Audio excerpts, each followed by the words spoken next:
So I've gotten a couple of emails from people that said, "Hey, Alex, now that Trump is back in office, are you guys gonna, turn off check engine lights?" And I'm like, bro, number one, why are you even talking about it? Number two, why would you ask that question? Number three, why would you try to make us like answer that? You got to understand, like, if you want to stay in business, you have to be in the guardrail of emissions compliant stuff. Now, I wanted to get my timeline right, but Lund Racing was hit up by the EPA during the Biden administration, 2021. So it was really interesting because I thought it was during the Trump years, but I remember that a lot of the diesel shops and a couple of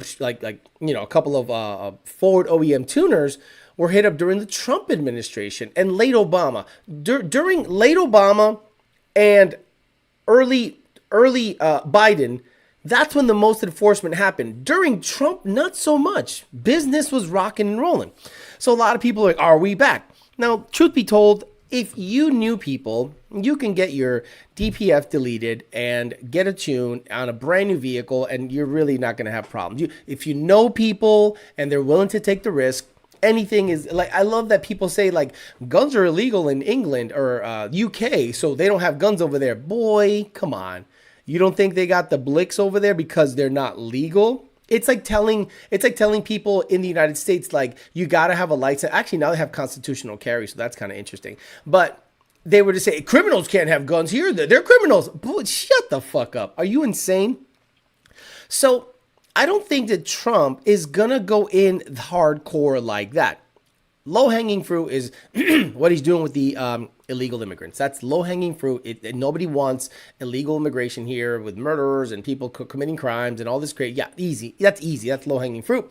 The problem's going to be when he starts deporting Venezuelan hot chicks that overstayed their visa. That's going to be the problem. They're hot. They got great asses. They rub your shoulders. They call you papacito.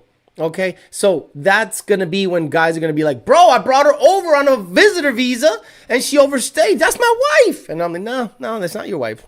She's illegal. Got to get her out of here. They might have a point. Anyway, maybe no, but she could sign up for asylum and see if they stay or whatever.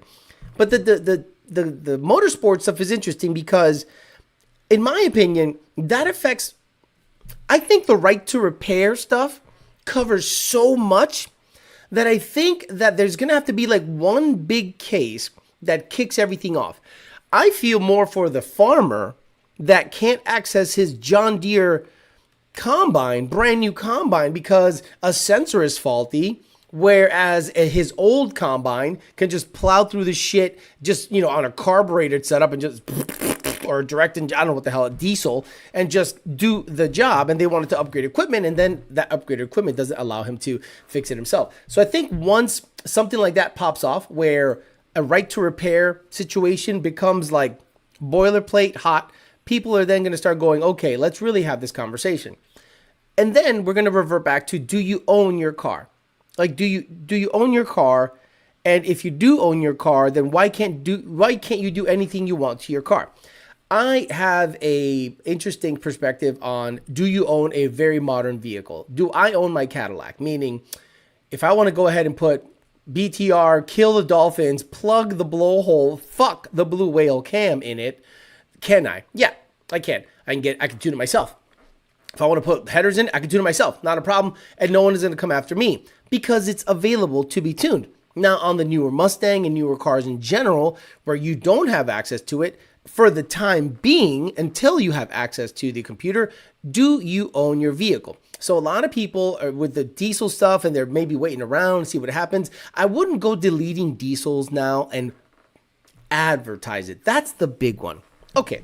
We all know people do that. We all know people, someone that knows someone that knows someone that is able to tune your shit, and it doesn't revert to stock.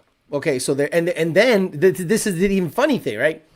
You really want to like start opening up a Pandora's box. Is like, what are they doing it with, right? Like, is it available in commercially available software, or is there a hacked shit out there that allows you to do it?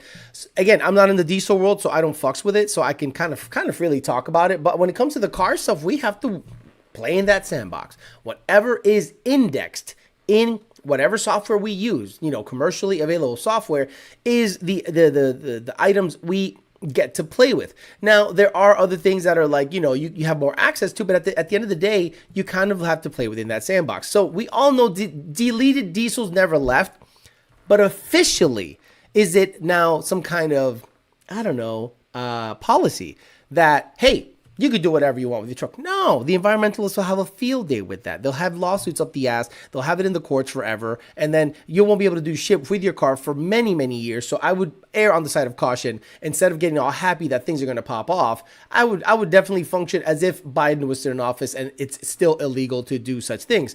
But again, that comes in the face of like what a DPF does to a diesel, how it's more harmful, how you can't idle the truck long, how it actually causes more issues than it helps. So you have to make that case in front of a court, because let's be honest, not everyone knows the intricacies of what's happening with these vehicles at a deep level, and that is able to communicate it back to a lawmaker. Lawmakers don't know shit.